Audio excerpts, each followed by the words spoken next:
आदाब दोस्तों, मैं हूं एम ए वाजिद। आप देख रहे हैं पैगाम टीवी। प्राइम टाइम में आपका इस्तकबाल है। आज हम बात करेंगे उत्तर प्रदेश की। शायद आप सभी मेरी इस बात से मुत्तफिक होंगे कि गुज़िश्ता 7 सालों के दौरान मौजूदा हुकूमत ने जिस तरह मुल्क में महंगाई के मुतवातिर तूफान लाकर अवाम का बेड़ा गर्क किया है, उसकी मिसाल हमारे मुल्क की 70 साला तारीख में अगर चिराग लेकर भी ढूंढी जाए तो कहीं नहीं मिलेगी, क्योंकि सिवाय इन पिछले 7 सालों के दौरान हुक्मरानों ने मुल्क के गरीब अवाम को तरह तरह के झांसे और सब बाग दिखा दिखा कर बेवकूफ़ बनाया है।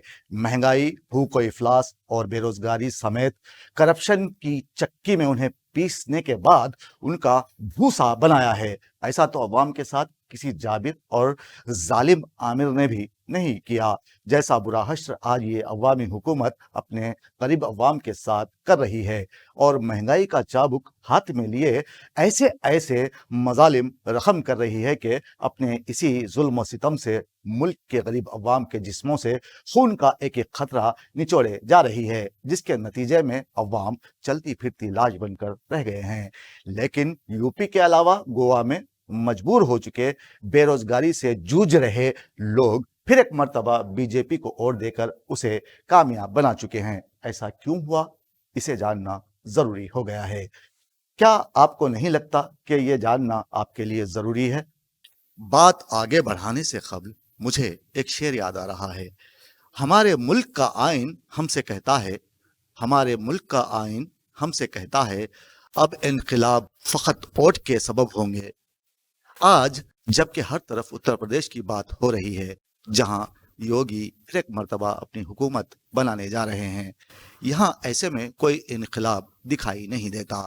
5 रियासतों के मुंजमिला 4 में बीजेपी हुकूमत बनाने जा रही है, जबकि पंजाब में आम आदमी पार्टी ने बाजी मार ली। अगर हम ज़मीनी हकीकत पर बात करें तो हमें साफ दिखाई देगा कि अवाम आज भी बुनियादी सहूलतें, रोटी, कपड़ा, मकान से महरूम हैं। फिर भी आज देश में बेतहाशा महंगाई, भूख व इफलास उसी तरह मौजूद है जिस तरह कोई आसिफ किसी पर मुसल्लित हो जाता है। लोगों ने बावजूद परेशानियों के बीजेपी का साथ देकर ये साबित कर दिया है कि अब उनके लिए रोजगार, महंगाई, भुखमरी कोई मसला नहीं रहा, जिस पर सफदर हमदानी का ये शेर सा दिखाता है, फैसले अपनी मौत के हमने खुद सफदर, फैसले अपनी मौत के हमने खुद सफदर, देकर वोट हाँ अपने हाथों लिखे हैं।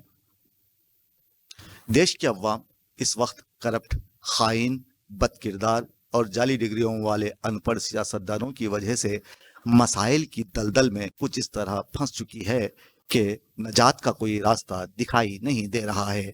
हमने ज़मीन पर उतरकर रिपोर्टिंग की है, उत्तर प्रदेश के मुख्तलिफ अजला का दौरा करते हुए अवाम से मुलाकातें की, उनसे सवालात किए। हमें लगा कि अवाम नाराज़ हैं, मौजूदा हुकूमत उनकी उम्मीदों पर पूरा नहीं उतर सकी। हमने सोचा कि उत्तर प्रदेश की अवाम दुरुस्त फैसला करेगी और ऐसी क़यादत को मसनद इख्तिदार तक पहुँचाएगी जो दूरअंदेश, अहल और पुरखुलूस हो। वरना उन्हें डर है कि इलेक्शन के बाद का मंजरनामा बड़ा ही इंदुखनाक, खौफनाक और ख़तरनाक साबित हो सकता है। लेकिन नताइज आपके सामने हैं। दिल बहलाने वाले खुशकुन वादों पर फिर एक मर्तबा अवाम ने यकीन किया है। ऐसा समझ लें कि लोग अब इंतखाबी जुमलों पर यकीन करते हुए उम्मीद लगा रहे हैं कि मुस्तकबिल में उनका बीजेपी भला करेगी। मुल्क को दरपेश संगीन मसाइल व ख़तरात तो वाज़े हैं, लेकिन अवामी शहरी मफादात मुक़द्दम ना होने की वजह से सरकारी महकमे, इदारे अवाम के लिए अज़ाब बन चुके हैं। एक जानिब कांग्रेस पार्टी मज़ीद पिछड़ती जा रही है, जिसे प्रियंका गांधी, कन्हैया कुमार भी बचा नहीं पाए।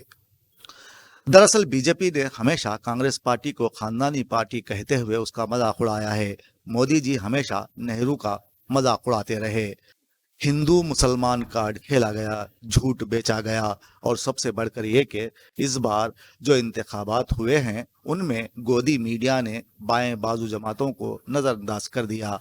सिर्फ बीजेपी के प्रचार में उन्होंने दिन रात एक कर दिए। मीडिया के जरिए अवामी राय आमा को काफ़ी हद तक मुतासिर किया गया। यूपी में बुलडोज़र गर्मी निकालना जैसे बेफैज़ बातों पर बातचीत की गई, गैर अखलाकी और नाजीबा अल्फाज का इस्तेमाल किया गया, जिसका एक मजहब से ताल्लुक़ रखने वाले अफराद पर इतना असर पड़ा कि उन्होंने महंगाई, बेरोज़गारी और दीगर मसाइल को नज़रअंदाज करते हुए बीजेपी को वोट दिया।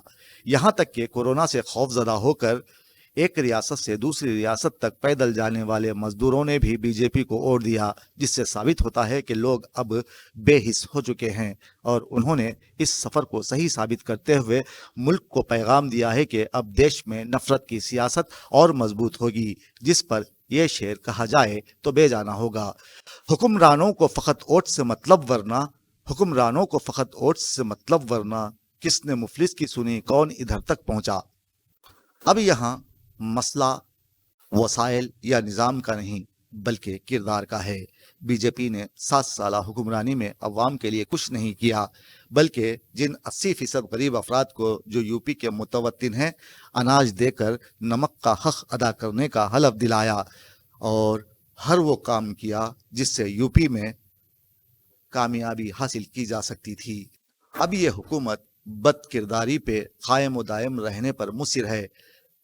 इसके सुधरने के आसार दूर दूर तक नजर नहीं आ रहे हैं। अवाम को नजर न आने वाली सुस्त रो बेहतरी का झांसा फिर एक मर्तबा दिया गया, जबकि हिंदुस्तानी मईशत आईसीयू में दम तोड़ रही है। ये सब इसलिए भी हुआ है कि अवाम मुल्क की नज़्म व नस्क को बेहतर बनाने और अवामी मफाद को मुक़द्दम करार देने का एहसास और तगाज़ा खो चुके हैं। उन्हें तारीख सुरंग के आखिर में भी उम्मीद की किरण नज़र नहीं आ रही है। मसाइल, खराबियाँ, बदआमालियाँ और बद इंतज़ामी मुल्क में इतनी मुस्तहकम हो गई हैं कि ऐसे हालात पैदा करने वाली जमात ही को फिर एक मर्तबा वोट दिया गया। अब आगे क्या होगा? महंगाई किस कदर गरीब के पेट पर शिकंजा कसेगी, पेट्रोल की कीमत किस तरह आसमान छुएगी, बेरोजगारी किस उफरियत की तरह लोगों के घरों में हमेशा के लिए घर कर लेगी, ये सब हम देखेंगे ज़रूर। लेकिन हम तो यही कहना चाहेंगे कि हुकूमत चाहे किसी भी जमात की हो, अवामी इफादियत के मंसूबों को जारी रखा जाए और अवाम को दरपेश बहरानों के खात्मे के लिए किसी भी मुश्किल फैसले से दरीग ना किया जाए, ताकि अवाम को इन बहरानों से नजात दिलाई जा सके। वरना हिंदुस्तानी सियासत पर यह शेर सादिक आएगा कि वोट ना बेचें क्यों बेचारे बस कंबल के बदले मियाँ, वोट ना बेचें क्यों बेचारे बस कंबल के बदले मियाँ, जो सर्दी में अपनी चमड़ी बिस्तर करें लिहाफ करें। आप देख रहे थे प्राइम टाइम। विदा होने से पहले मैं आपसे कहना चाहूँगा कि आप हमारे चैनल को सब्सक्राइब कीजिए, शेयर कीजिए। अगर अच्छा लगा हो तो कमेंट्स भी ज़रूर कीजिएगा ताकि हमारी हौसला अफजाई हो सके। अल्लाह हाफ़िज़।